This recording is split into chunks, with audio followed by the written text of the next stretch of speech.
10 ఏళ్ళు జీవచనంలా బతికిన 10 జీవోత్సవంలా బతికిన 10 జన్మలకు సరిపడా కష్టాలు అనుభవించిన మీరు చూపిస్తున్న అభిమానానికి కళ్ళు చెమ్మగిల్లుతున్నాయి. సీఎం రేవంత్ రెడ్డికి మాజీ డీఎస్పీ నళిని లేఖ. తనకు ఉద్యోగం వద్దని, వేద యజ్ఞ ధార్మిక కేంద్ర ఏర్పాటుకు సహకరించాలనే వినతి.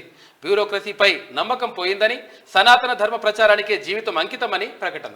అచ్చా, ఇప్పుడు నళిని గారు ఆధ్యాత్మిక వైపు వెళ్ళిపోయినారు. సీఎం రేవంత్ రెడ్డి చూపిస్తున్న అభిమానానికి తన కళ్ళు చెమ్మగిల్లుతున్నాయని, వారి ఆత్మీయత తన హృదయానికి గొప్ప స్వాంతనం కలిగించిందని మాజీ డీఎస్పీ నళిని అన్నారు. తనకు ఉద్యోగం ఇవ్వాలనుకోవడం చాలా సంతోషమని, కానీ దానికి బదులుగా తాను చేస్తున్న ధర్మ ప్రచారానికి ఏదైనా ఇతర సాయం చేస్తే బాగుంటుందని ఆమె కోరారు. ఈ మేరకు ఆదివారం నళిని తన ఫేస్బుక్ లో సీఎం రేవంత్ కు లేఖ రాశారు. తెలంగాణ రాష్ట్ర సాధన కోసం నాడు తన డీఎస్పీ ఉద్యోగానికి రాజీనామా చేసిన నళిని తెలంగాణ రాష్ట్రం ఏర్పడినప్పటికీ గత ప్రభుత్వం పట్టించుకోలేదని, ఆమె కోరుకుంటే తిరిగి డీఎస్పీ ఉద్యోగం ఇవ్వాలని అధికారులను ఇటీవల సీఎం రేవంత్ ఆదేశించారు.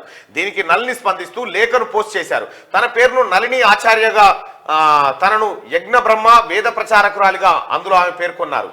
10 ఏళ్లు జీవోత్సవంలో బతికానని, 2 ఏళ్ల నుంచి సనాతన ధర్మ ప్రచారంలో కొత్త జీవితాన్ని ప్రారంభించానని తెలిపారు.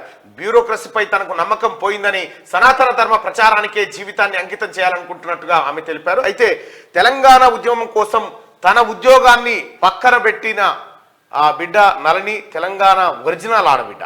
ఆ నళిని ఆ ఉద్యోగాన్ని తిరిగి ఇవ్వాలని చెప్పి రేవంత్ రెడ్డి గారు అధికారులను ఆదేశిస్తే, నాకు ఆ ఉద్యోగం వద్దు, నేను సనాతన ధర్మం వైపు పోతా ఉన్నా, ధర్మ ప్రచారానికి తగినంత సాయం చేయమని చెప్పి ఆమె లేఖ రాయడం జరిగింది ముఖ్యమంత్రి రేవంత్ రెడ్డి గారికి. సరే, ఆయన ఎలాంటి నిర్ణయం తీసుకుంటుంది రాష్ట్ర ప్రభుత్వం అనేది చూడాలి. కానీ పోయిన ఉద్యోగాన్ని కేసీఆర్ నువ్వెనడం ఆలోచించినవా? నళిని ఈ బిడ్డ ఉద్యోగం పోయిందని మొర్రో మొత్తుకుంటే అప్పుడు తెలంగాణ వాదులంతా ఈ బిడ్డను ఉద్యోగం ఇవ్వమంటే కనీసం పట్టించుకోలే. ఈ బిడ్డకి ఇవ్వలే కానీ నీ బిడ్డకి ఇచ్చిన ఉద్యోగాలు, నీ బిడ్డను ఎంపీ చేసినావు, నీ బిడ్డను ఎమ్మెల్సీ చేసినావు, ఇక నీ బిడ్డను ఈ రాష్ట్రం మీద వాడి దోసుకోమని ఇడిచిపెట్టినావు. తెలంగాణ ఉద్యమంలో నళిని పోరాటం కంటే పెద్ద పోరాటమా కవితమ్మ గారిది? కాదు కదా.